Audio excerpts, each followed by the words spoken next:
Assalamualaikum warahmatullahi wabarakatuh. Selamat siang dan salam sejahtera untuk kita hari ini. Ibu yang sudah hadir untuk mengikuti mata kuliah penulisan ilmiah atau penulisan karya ilmiah. Kali ini kita akan membahas tentang pemilihan topik, masalah pembatasan topik, dan penentuan judul. Tentu materi ini ya sangat penting ya, karena ini terkait dengan bagaimana menentukan topik, kemudian masalah, kemudian pembatasan topik, penentuan judul ya. Nah, sebenarnya intinya untuk di kita ini paling tidak ada dua hal yang akan kita bahas, yaitu pemilihan topik dan penentuan judul ya. Nah, ini yang menjadi titik perhatian kita kali ini berkaitan dengan penulisan karya ilmiah. Biasanya yang dihadapi oleh mahasiswa adalah sulitnya dalam menentukan topik dan membuat judul penelitian. Ini yang biasanya dihadapi oleh mahasiswa. Jadi hampir semua mahasiswa belum ada judul. Ya. Sering mengatakan bahwa ketika mereka diminta untuk membuat judul, ternyata mereka dihadapkan dengan ketidaktahuan dalam menentukan judul. Nah, sebenarnya sederhana saja. Jadi sebelumnya harus dibuat topik dulu. Ya. Jadi sebelum judul itu ada, ya harus topiknya yang dibuat, jangan sampai judul dulu. Ya umumnya yang terjadi adalah mahasiswa membuat judul dulu, kemudian baru diikuti dengan topik. Alangkah baiknya kita akan bahas ini ya terkait dengan bagaimana pemilihan topik, masalah pembatasan topik dan penentuan judul. Ya. Baik. Kita mulai dari pemilihan topik atau masalah. Jadi masalah itu sebenarnya yang kita teliti. Ya. Jadi jangan kita menulis atau melakukan riset terhadap sesuatu yang tidak ada masalah. Ya. Maka harus berangkat dari masalah. Untuk di kesehatan, hampir semua yang terkait dengan penyakit atau masalah kesehatan itu adalah masalah. Jadi beda penyakit dan masalah kesehatan ya. Masalah kesehatan itu lebih luas daripada penyakit sebenarnya ya. Jadi misalnya sebagai contoh misal malaria, hepatitis, nah, itu termasuk dalam kategori penyakit. Tetapi itu juga sebenarnya masalah kesehatan. Tetapi tidak semua masalah kesehatan itu penyakit. Misalnya sebagai contoh merokok misalnya. Ya. Kemudian alkoholisme, ya itu bukan terkait dengan penyakit, termasuk insomnia itu bukan penyakit, tetapi terkait dengan masalah kesehatan. Ya, termasuk juga diabetes, buang air besar sembarangan, itu termasuk dalam kategori masalah kesehatan. Jadi bukan penyakit. Ya. Jadi harus kita bedakan mana yang terkait dengan penyakit dan mana juga yang termasuk dalam masalah kesehatan. Tetapi secara keseluruhan bahwa setiap penyakit itu tentu masalah kesehatan. Dalam menentukan topik atau masalah yang harus diperhatikan adalah ada beberapa kriteria ya, dalam memilih masalah. Jadi penelitian itu berangkat dari masalah. Masalah apa sebenarnya yang dinamakan dengan masalah itu? Ya. Masalah itu sebenarnya adalah kesenjangan, perbedaan antara harapan dan kenyataan. Ya. Jadi harapannya tidak terpenuhi, maka itu sebenarnya masalah. Ya. Jadi yang disebut dengan masalah adalah segala sesuatu yang tidak sesuai dengan harapan, tidak sebanding dengan harapan. Nah, ini dianggap sebagai masalah. Jadi masalah itu sebenarnya perlawanan terhadap harapan ya, atau ketidaksesuaian dengan harapan. Kesenjangan antara desain dan desolen, maka di situ ada masalah, yaitu antara harapan dan kenyataan, maka sebenarnya di situ ada masalah. Nah, ini yang disebut dengan masalah. Misalnya sebagai contoh, idealnya kita harus sehat ya, sehat, fit, dapat melakukan aktivitas sebagaimana mestinya, tetapi ternyata pada waktu tertentu kita tidak bisa melakukan aktivitas, misalnya demam. Ya, demam itu sebagai sebuah masalah, ya. Ya, jadi dia termasuk penyakit dan dia merupakan masalah. Masalah itu yang harus kita teliti. Nah, jadi inilah yang disebut sebagai masalah. Ya, harapannya harus sehat, bisa beraktivitas sebagaimana mestinya, tetapi kenyataannya tidak dapat melakukan aktivitas karena disebabkan oleh demam. Demam itu disebut sebagai sebuah masalah. Untuk di kesehatan sebenarnya di dalam menetapkan atau menentukan masalah itu tidak terlalu rumit, ya. Ya, jadi orang ketika tidak sehat maka otomatis itu menjadi masalah. Ya. Sekarang kita lihat dari kriteria masalah ini yang harus dilihat, karena kita lihat tadi begitu banyak masalah. Ya. Nah, yang pertama adalah pentingkah masalah itu dikemukakan atau dibahas. Ya.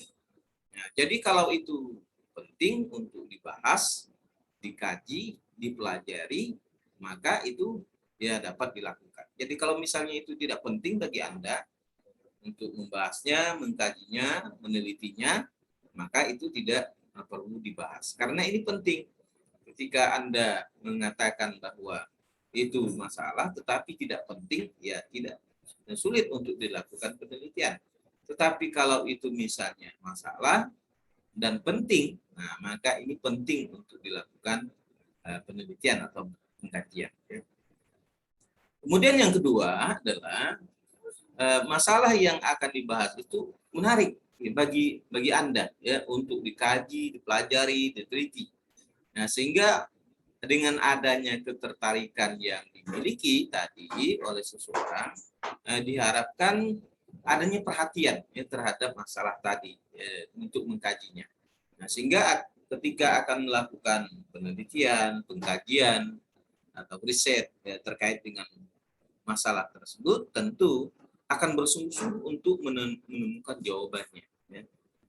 Jadi bersungguh-sungguh untuk menemukan jawabannya terkait dengan masalah yang dihadapi. Kemudian yang ketiga adalah cukupkah pengetahuan, kemampuan, dan sarana yang diperlukan terkait dengan masalah tersebut. Ini juga harus diperhitungkan.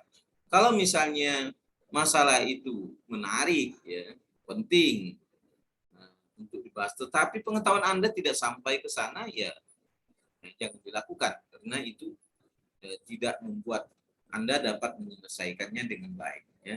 Nah, ini juga harus diperhatikan. Misalnya kalau kita penulisan karya ilmiah atau bentuk skripsi, kemudian tidak memiliki sarana untuk melakukan uji laboratorium, ya maka sebaiknya tidak dilakukan. Ya. Nah, ini sebabnya maka pengetahuan, kemampuan, sarana ini harus juga diperhitungkan di dalam menentukan topik atau masalah yang akan diteliti. Ya. Kemudian yang keempat, ya, mungkinkah atau mudahkah memperoleh data, ya, yang harus didapatkan. Ini juga menjadi persoalan penting karena data itulah sebenarnya yang dapat menguji berbagai variabel yang diteliti, antara variabel bebas dan terikat, kemudian hubungan antara variabel, kemudian untuk menguji variabel tadi, variabel bebas dan variabel terikat, dan membuktikan kebenaran hipotesis yang sudah dibuat atau diajukan. Ya.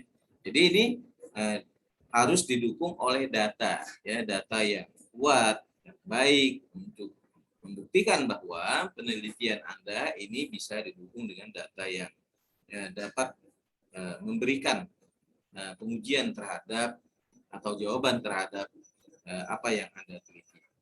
Kemudian yang kelima adalah masalahnya terlalu luas, ya.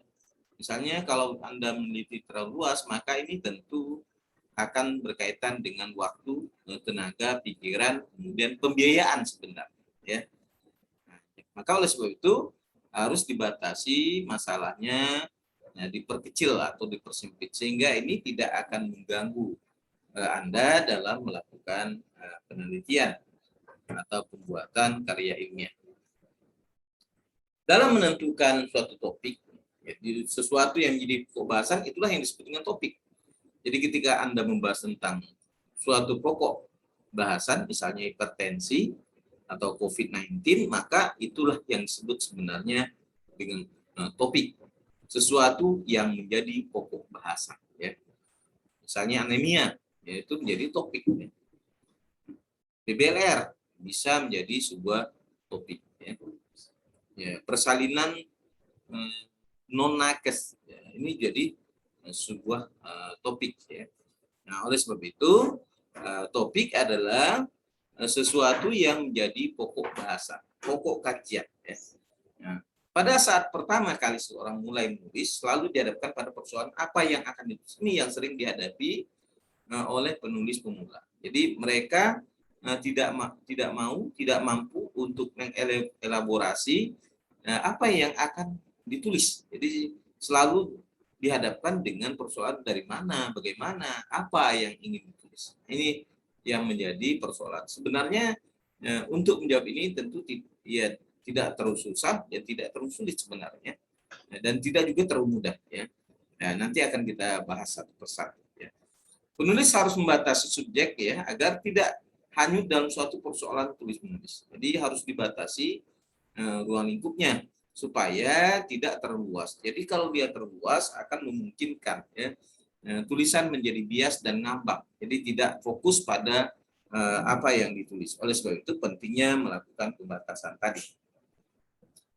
Topik atau pokok bahasan ini dapat diperoleh dari berbagai lingkungan yang ada di sekitar Anda, ya, dapat sekitar kita ya. Ini bisa kita lihat ya.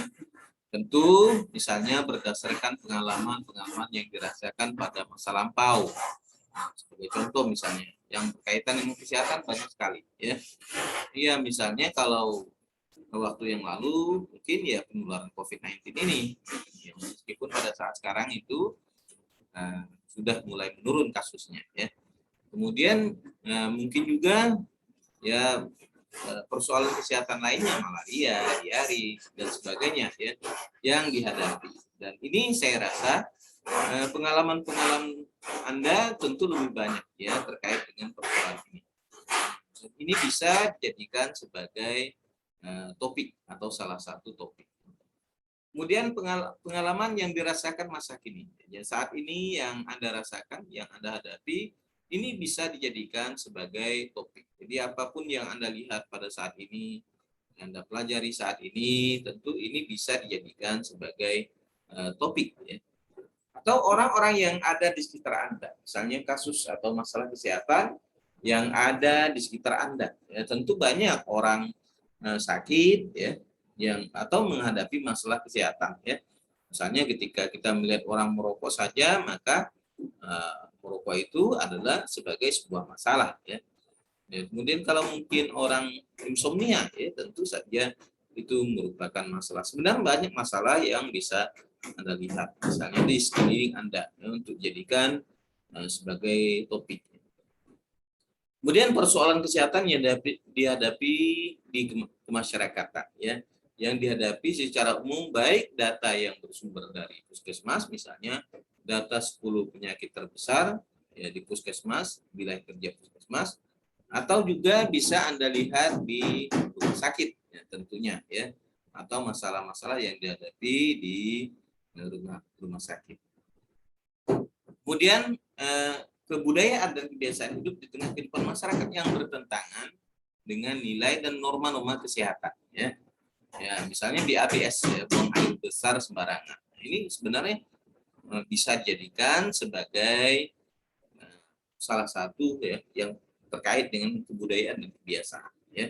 Kemudian bisa saja mandi di tepi sungai gitu ya, mengkonsumsi air sungai, ini merupakan kebiasaan ya, bisa dijadikan sebagai masalah. Nah, sebenarnya banyak yang terkait dengan masalah-masalah yang ada di tengah kehidupan masyarakat. Kemudian perkembangan ilmu pengetahuan dan teknologi ya. Misalnya alat untuk menemukan misalnya pendeteksi COVID-19 misalnya yang dikembangkan oleh UGM ya, Ginos itu. Nah, ini contoh ya dalam sebuah penelitian. Atau terkait juga perkembangan berbagai penyakit yang terkait dengan COVID-19. ada gamma, alpha, delta. Ya. Nah, ini yang bisa diteliti dengan tanda dan gejala ya. Nah, yang berbeda. Kemudian ekonomi ya, terkait dengan pertumbuhan ekonomi di masa pandemi ini. Meskipun sebenarnya ekonomi di sini ya selalu terkait dengan pendapatan ya, pendapatan keluarga dalam memelihara kesehatan misalnya. Ini bisa dijadikan sebagai topik. Tetapi intinya bahwa semua yang terkait dengan harus berkaitan dengan kesehatan ya, industri dan pariwisata. Semua pokok persoalan tadi dapat dijadikan sebagai topik ya.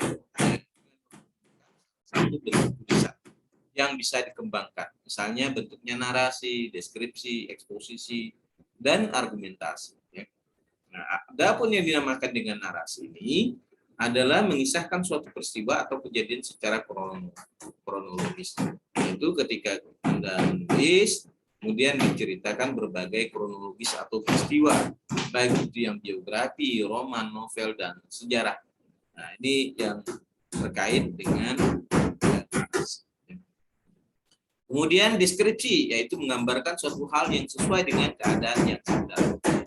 Keadaan kota Jakarta, tentang gedung bersejarah, tentang kehidupan di pelabuhan, berkaitan dengan misalnya pelukisan kesan panca indera terhadap suatu objek. Ya, ini yang disebut dengan yang berlatar belakang deskripsi. Ya. Ini sifatnya adalah menggambarkan hal yang sesuai dengan keadaan yang sebenarnya.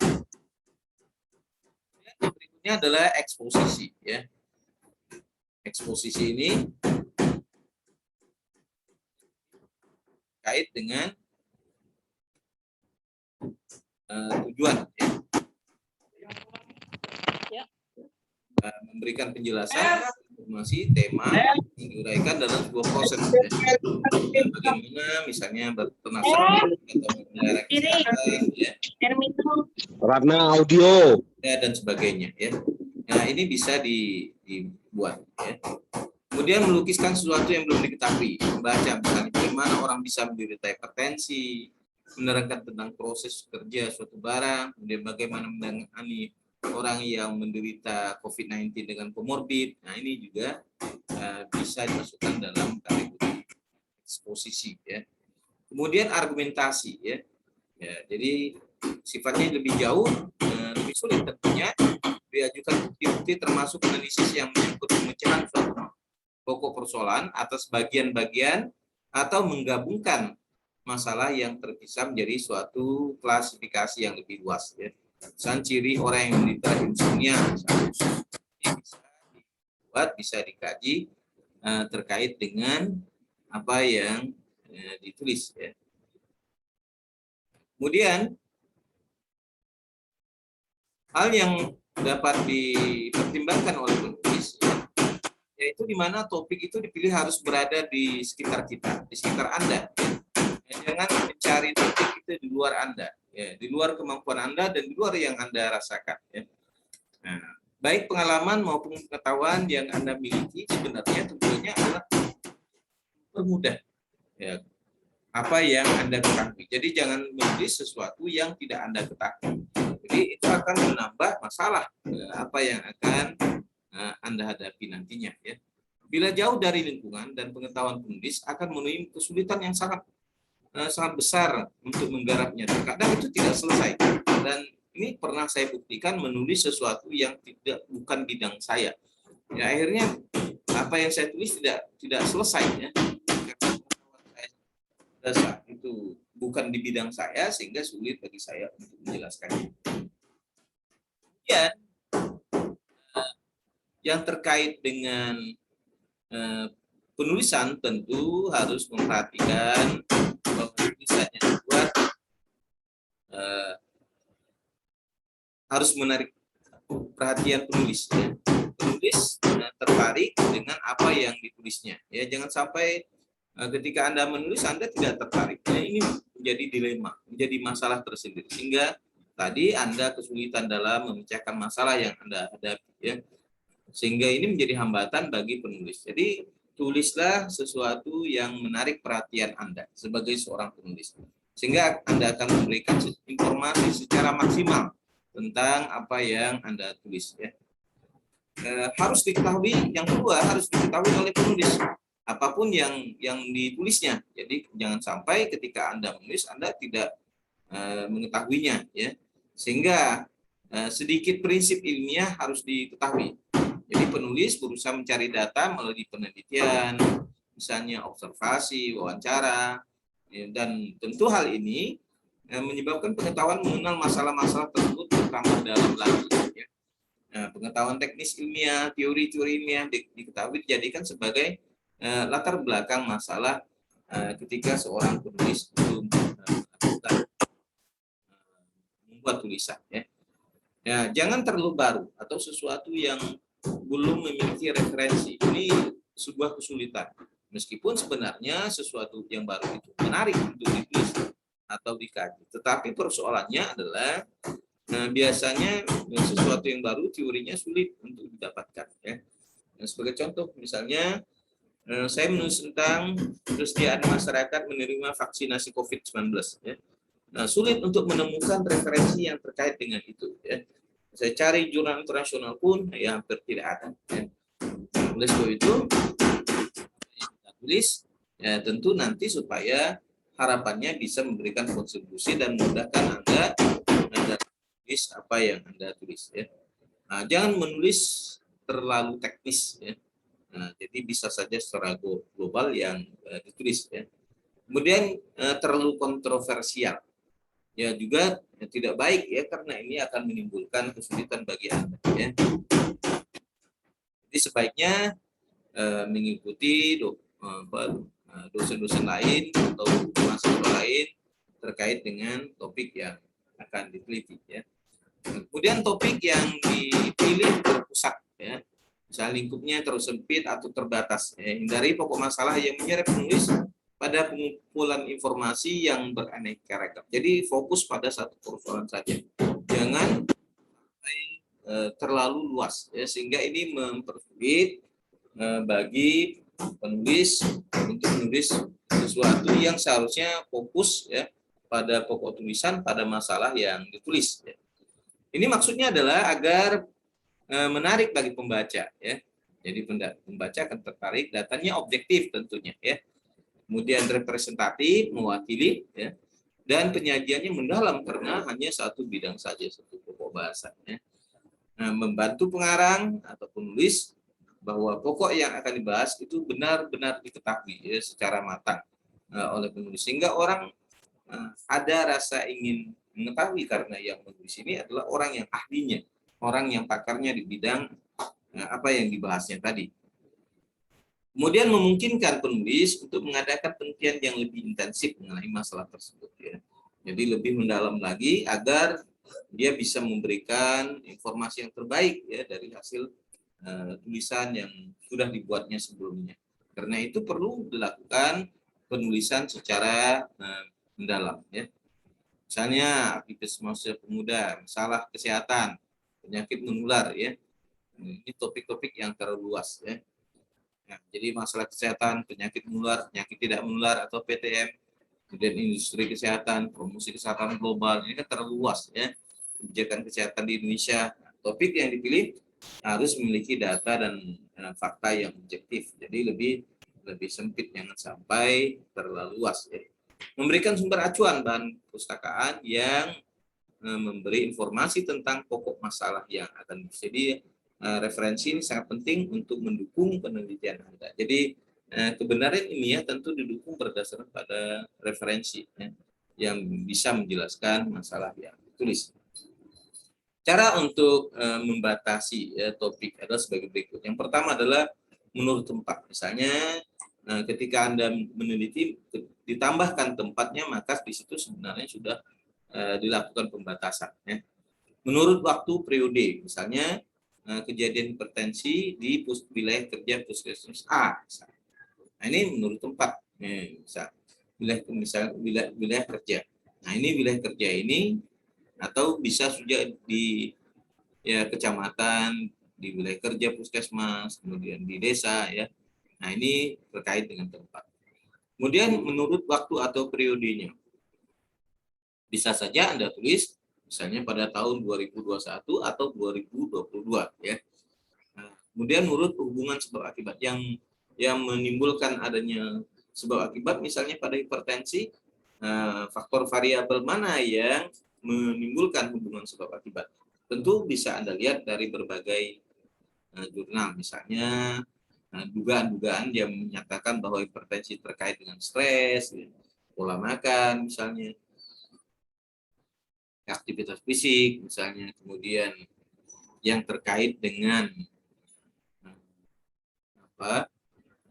kopi misalnya, insomnia dan sebagainya. Nah, ini yang kita anggap memiliki hubungan sebab akibat ya. Kemudian menurut pembagian bidang kehidupan manusia, misalnya hipertensi pada usia remaja misalnya, dewasa, lansia, ini juga bisa ditambahkan ya. Kemudian pada ibu hamil misalnya, ini bisa dibuat pada usia 30 sampai 40 tahun ke atas ya, misalnya 40 tahun ke atas, ini bisa pembagian bidang kehidupan manusia ya. Atau pada pekerjaan ya, pada aspek khusus umum individu kolektif ya, misalnya pada pekerja pabrik, pada nelayan, pada petani, yang ini sudah dibatasi ya. Kemudian menurut objek materinya, formal maupun material maupun formal ya. Nah, ini bisa ya, misalnya tadi pada hipertensi primer, ya, sekunder, tersier. Nah, ini bisa ya. Nah, ditambahkan untuk membatasi tadi. Nah, topik yang sudah mengkhusus itu dapat disingkat jadi judul karangan ya. Jadi misalnya kalau kita lihat contoh topik ini, yaitu misalnya hipertensi, COVID-19, anemia, filariasis, ispa dan sebagainya ya. Sebagai contoh misalnya pada topik dan judul hipertensi. Judulnya adalah topik hipertensi. Faktor-faktor yang berhubungan dengan kejadian hipertensi primer pada masyarakat ya di wilayah kerja puskesmas A. Misalnya. Jadi di sini sebenarnya intinya adalah hipertensi ya. Nah, hipertensi sebagai topik. Nah, kita tambahkan dibatasi pada primer ya, substansinya. Pada masyarakat tempatnya pada wilayah kerja puskesmas yang berhubungan. Variabel apa yang berhubungan ini. Nah, kemudian hubungan perilaku dengan kejadian hipertensi. Kalau ini hanya membatasi pada perilaku, yaitu pengetahuan, sikap, dan praktik. Ya. Dan faktor-faktor yang berhubungan dengan kejadian hipertensi pada ibu hamil, misalnya dibatasi pada ibu hamil. Ya. Nah, kemudian bisa juga dalam penelitian kualitatif, misalnya perilaku penderita hipertensi primer pada masyarakat di wilayah kerja puskesmas A misalnya. Maka ini sebenarnya merupakan penelitian kualitatif. Topiknya tetap pada hipertensi. Ya. Nah, ini bisa ditambahkan dengan substansi atau materi yang terkait dengan hipertensi primer. Nah, ini materi kita yang dapat saya sampaikan. Mudah-mudahan nanti ya ada pertanyaan dari Bapak Ibu dan saya akan berusaha untuk memberikan jawaban.